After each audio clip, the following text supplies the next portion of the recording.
If you enjoy this channel or this content, if you could drop a like or a sub, that would certainly be appreciated, and it really does go a long way. So this patient's coming in for drainage of an inflamed lesion. How long's it gotten swollen like this for? Like a week or so? Probably almost 2 weeks. Yeah, so this is what typically happens. The message I say to residents who are looking at this type of stuff is, at this stage, when you get here, antibiotics will not settle this down. Like, this has to be drained, and because it's inflamed or infected, you can't take the cyst capsule out, so we just want to be draining this to allow it to settle back down so that then we can go back in at some later point. We need you to sort of take care of that for us. So the other problem this will create is, from an acid-base balance, local freezing doesn't work as well when it's inflamed like this. So we want to make sure that we inject very superficially to try to pressure off those nerve endings and have the lidocaine work, and we try not to infuse it into the actual capsule. So this part does sting a bit. You're going to feel a poke here, and you want the bevel up to be poking it as superficial as possible. You're going to feel some burning. So this is what I want to see. I want it to be blanching just like that, to stay in the superficial area as best we can. You okay? A little burning. Yeah. It's okay. So in these type of videos, like this is, he's being stoic. This stings. So if you were to sit there, you wouldn't do this just for fun. Like that's something that's not comfortable. It's not comfortable, no. Nope. But this is also why when you see some videos and people comment that we should just extend this and do much larger blocks, if you've never had local freezing, it's not pleasant. You know, so you have to have a balance where certainly you want the patients to be comfortable.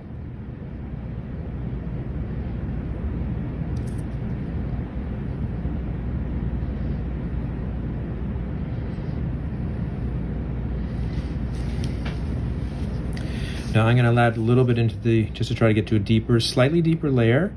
But this is the one where you can risk getting into the capsule. Does that hurt a lot? I don't feel it at all. Okay, good.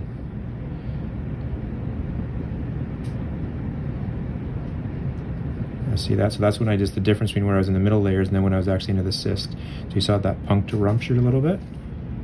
So here again, this area is doing well, but if I go a little bit deeper, still good. But as soon as I'm a little bit further in, I'm going to hit that area again. Not too bad, pretty good. Good.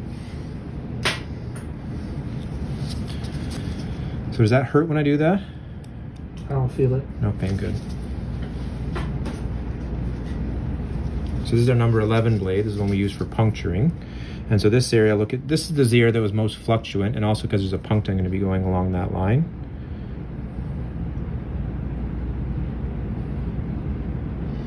So the balance we want to have here, you okay there? Yep.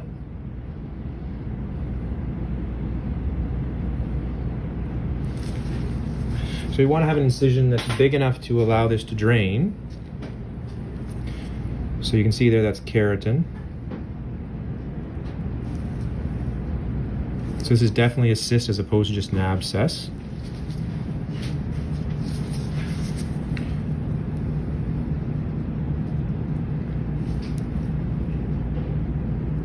You okay? Yeah.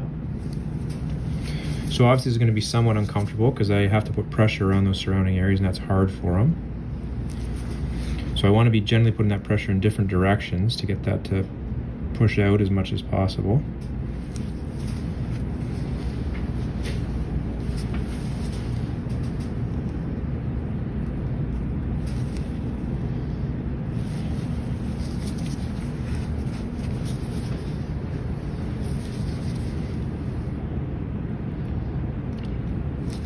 You can see there, that's membrane right there.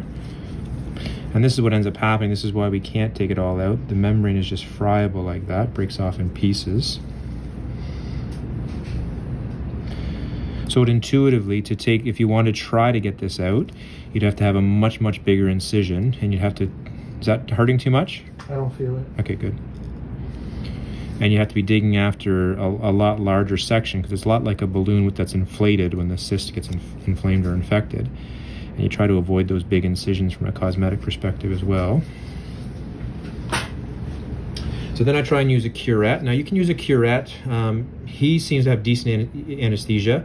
Whenever I use any metal instruments, whether it be a curette or pickups or even tweezers, you can You have to be careful if you have poor anesthetic, because the metal part is harder on his actual tissues. If he doesn't have good anesthetic, you can use, plastic curettes, you can use Q-tips, those type of things. Obviously, the firmer the actual object, the better it is at breaking down adhesions. That's not hurting too much? I don't feel it, to be Okay, honest. good. So the nice thing is it allows us to be a little bit more aggressive with this.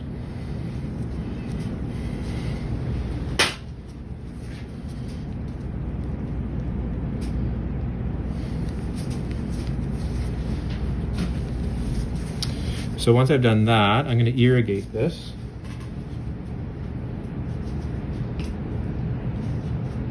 I wouldn't have done that. He doesn't separate them.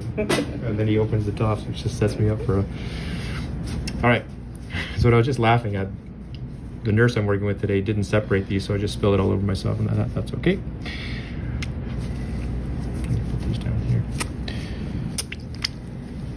So this, I want to be putting pressure at different angles, just to sort of, again, same issue. Beyond cleaning it out, I'm trying to separate some cyst membrane if I can, or contents, and get it to break away, so this can clean out as much as possible. Very good.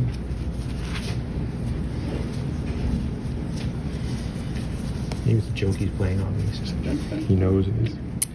Oh, Dr. Brother spotted himself.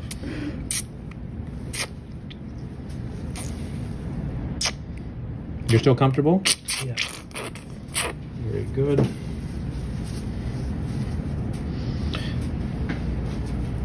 So once I've done that, you can see through here, you can see a bit more of the membrane that's there. So you can sometimes go after that a little bit more. And then you can ask yourself, well, why am I bothering with this if it's going to reform? The reality is you can sometimes get lucky if you destroy enough of the capsule, if you take enough of it out. There's a small chance that this doesn't recur. Again, that chance isn't fantastic, or else, again, we'd really dig after it. But if it's there and it's accessible, I'll certainly make the effort to sort of see if we can get that out. Otherwise, that looks nice and clean. So once I get to this stage, this is when we want to take our swab. Now, again, you don't always have to do this. I generally do it because, especially when we're teaching this, there's always some good information to be had when you get the swab back. A lot of these swabs won't grow anything, and that's what we expect, just from the standpoint that a lot of these are just inflammatory. But this is the stage where you want to do this. You want to clean this out, because what we're looking for is live bacteria. So when we open that up and you had that combination of keratin and pus that was there, that's just dead cells. That's not going to grow anything. It's not going to help us. We're trying to find live bacteria so we can test and see what it's sensitive to and not sensitive to. So once it's like this, so I get in the habit where I'm going to pack this just overnight. So the advantage this creates is that obviously this stops any bleeding you may have. And the reason why I only do it overnight is consistent and recurrent packing is uncomfortable for the patient. So here he has some freezing in. But like I said at the beginning, there's some people times even the freezing here is not fantastic. But certainly tomorrow there won't be any freezing. And if you just recurrently pack it, there's no point. I generally do it overnight, just because we make sure we maintain hemostasis, so we're not going to have bleeding through and that type of stuff that's going to happen. But also it allows for, if there is components to this capsule that are loculated, so like pockets of infection, they can sometimes collapse into this capsule overnight or into this opening that we've created, and allow it to drain more properly tomorrow. But that's the only time I do it. So tomorrow, and sometimes I have to leave instructions for other clinicians who don't do this as much.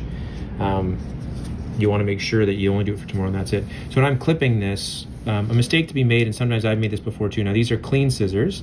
If you cut here, this is close to the area of contamination. I don't want to compromise the whole bottle, so I'll cut up here and then get rid of that. And then I want to trim it back down here. And so now we'll just put a dressing on that, and then we should be good, and we'll see him back tomorrow.